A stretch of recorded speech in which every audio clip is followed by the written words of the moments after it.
I found that nothing in life is worthwhile unless you take risks. Nothing. Nelson Mandela said, "There is no passion to be found playing small and settling for a life that's less than the one you're capable of living." Now, I'm sure in your experiences in school and applying to college and picking your major and deciding what you want to do with life, I'm sure people have told you to make sure you have something to fall back on. Make sure you got something to fall back on, honey. But I never understood that concept, having something to fall back on. If I'm going to fall, I don't want to fall back on anything except my faith.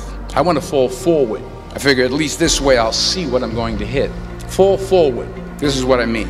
Reggie Jackson struck out 2,600 times in his career, the most in the history of baseball. But you don't hear about the strikeouts. People remember the home runs. Fall forward. Thomas Edison conducted 1,000 failed experiments. Did you know that? I didn't know that. Because the 1,001st was the light bulb. Fall forward. Every failed experiment is one step closer to success. You've got to take risks, and I'm sure you've probably heard that before, but I want to talk to you about why that's so important. I got 3 reasons, and then you can pick up your iPhones. First, you will fail at some point in your life. Accept it.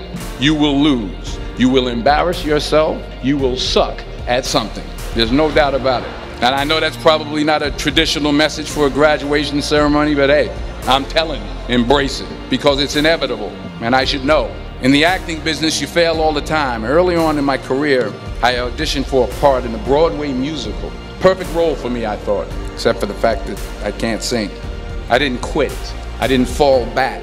I walked out of there to prepare for the next audition, and the next audition, and the next audition. I prayed, and I prayed, but I continued to fail, and fail, and fail. But it didn't matter, because you know what? There's an old saying, you hang around the barbershop long enough, sooner or later you're gonna get a haircut. So you will catch a break. Do you have the guts to fail? Here's my second point about failure. If you don't fail, you're not even trying.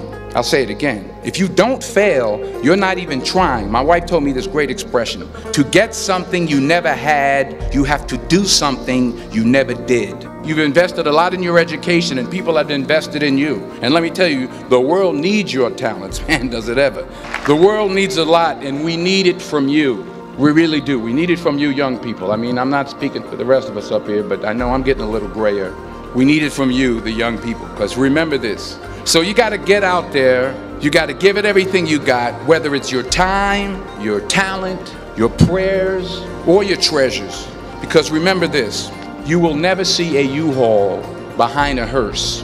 I'll say it again. You'll never see a U-Haul behind a hearse. Now, I've been blessed to make hundreds of millions of dollars in my life.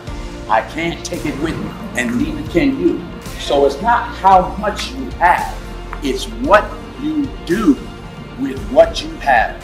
What are you going to do with what you have? I'm not talking about how much you have. Some of you are business majors, some of you are theologians, nurses, sociologists. Some of you have money, some of you have patience, some of you have kindness, some of you have love, some of you have the gift of long suffering. Whatever it is, whatever your gift is, what are you going to do with what you have? All right, now here's my last point about failure.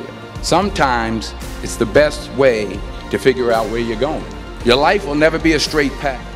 You know, you're always affected by opinion, but the more opinions there are of you,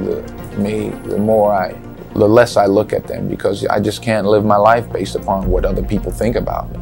So I can't concern myself too much with what other people think. You know, it's just not healthy.